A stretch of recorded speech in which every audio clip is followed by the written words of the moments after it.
Hi Pisces, this is Pisces Hub. Welcome to my channel. So for today's video, gamitin natin itong The Keeper, the Fortune Telling card. Gagawa tayo ng daily reading for Pisces sa araw na ito. Okay, so gagawa tayo ng daily reading and alamin natin kung mga posibleng mangyari for Pisces, mga gabay mensahe po ng ating oracle cards for Pisces sa araw na ito. Okay, so reminder lang po na ito ay general reading Pisces. So, pwede pong mag-resonate, pwede pong hindi, okay? Pag hindi po tugma sa sitwasyon, wag pong ipilit, okay? Baka hindi sa inyo yung energies na nakuha ng ating tarot cards na nandito.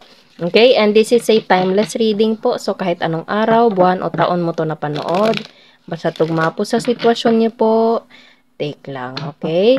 And wala po tayong gender specific, babae, lalaki, LGBT man, ay pwede po sa lahat ng gender. Kahit feminine or masculine po yung lalabas ng mga gender dito sa ating reading ay pwede po sa lahat, okay? Kahit yung lalabas dito feminine, kung yung dinidil mo naman na tugma doon sa reading ay masculine or lalaki or anyone, take lang po, okay? So, basta tugma, take lang. Pag hindi, wag pong ipilit. Okay, so ano po ang mga posibleng mangyari for Pisces sa araw na ito? There's a mature man.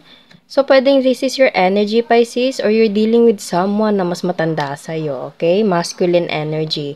Pwedeng itong taong to is full of wisdom, especially on life. Feel ko parang anytime, any questions, any kind of advice na gusto mong makuha sa taong to, maibibigay niya, okay? Kumbaga, ganun siya ka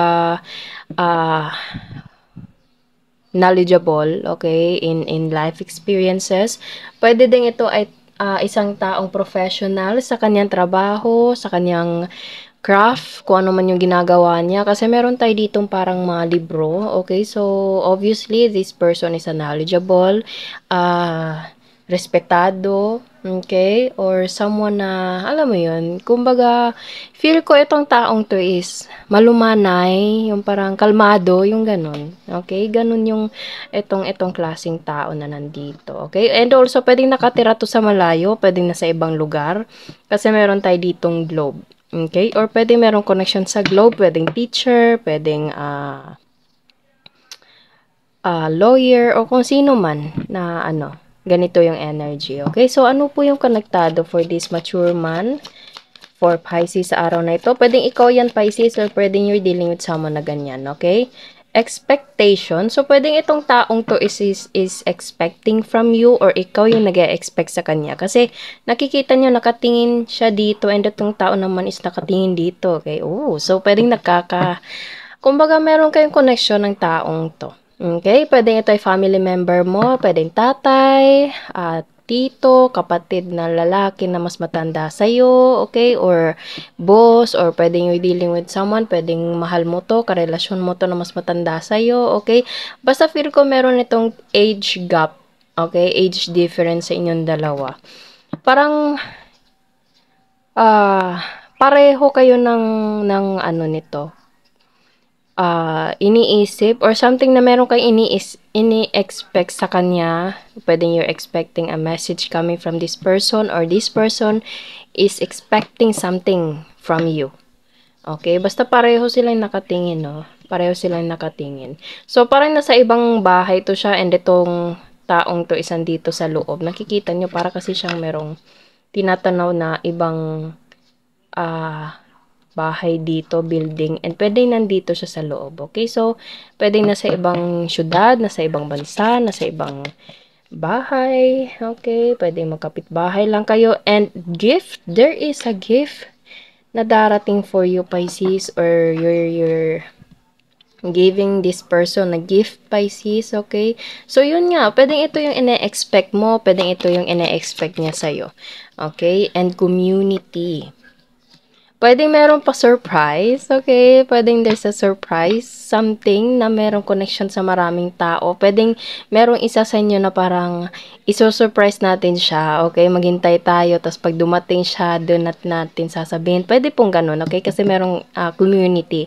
So, pwedeng ito ay mga kaibigan nyo, family members, na pwedeng merong isa sa inyo ang nag-e-expect or there is someone na kung hindi man to parang celebration, there is someone, it's either him or her, or wala po tayong gender specific, na kumbaga, meron siyang pinaplano na offer and marami siyang taong kinausap. Pwede pong ganun. Or ikaw yung ganun, Pisces, for this person. Okay? So, you're expecting, there's an expectation, there's a surprise, there's a gift and community, and meron tayo ditong judication. Yes, maraming taong nag-uusap-usap dito, Pisces.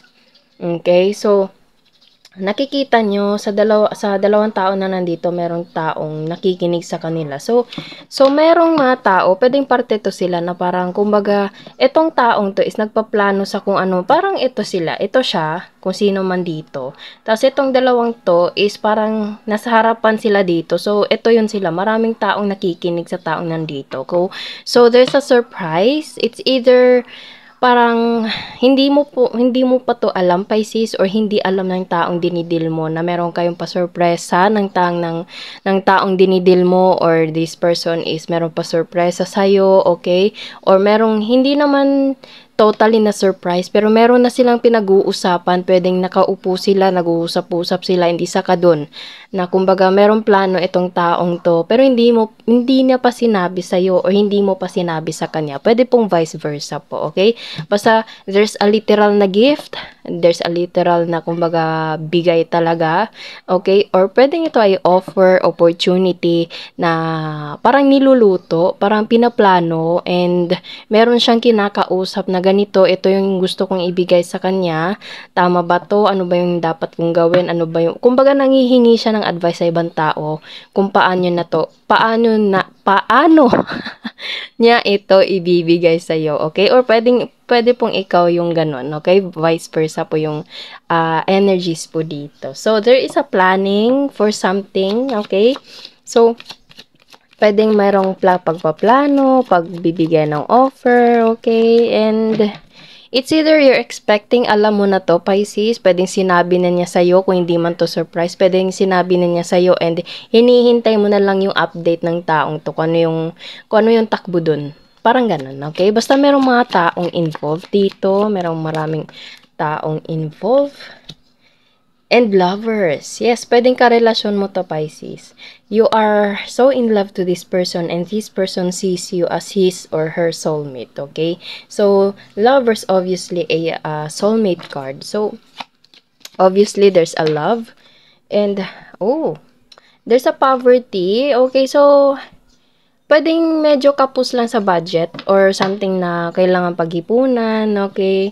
Kung ano man tong plano na nandito. Pwedeng meron siyang gustong i-offer, meron siyang ibibigay, and meron siyang mga taong hininga ng kumbaga favor or advice kung paano ba to gawin, okay, ganyan. Kasi ito yung parang medyo dinidil niya ngayon, there's a poverty, or hindi naman parang kulang sa budget, parang marami lang kailangang ayusin, plantsahin before ito maibigay sa'yo. It's either sinabi na niya or hindi pa niya sinabi, Pisces, or ikaw yung ganun, take nyo lang po, okay? So, bottom of the deck is, coffin. So, there's a poverty and coffin right here. Medyo ano to sila. Pero, feel ko naman, parang there's a transformation, taking a risk to this coffin right here. Kahit sobrang maraming mga bagay na kailangang ayusin, mga kailangang, anong tawag doon? Yung parang kailangang unahin, yung mga pangangailangan, yung mga bagay-bagay, mga documents, or anything, Pisces, mga bagay na kailangang bilhin, okay? Kahit maraming ganun, kahit kumbaga maraming aberya, there's a transformation, there is a taking a risk, okay? Kumbaga, gusto niya tong mangyari, gusto niya tong, kumbaga andun yung porsigido ng taong to, maisakotuparan lang itong plano na nandito.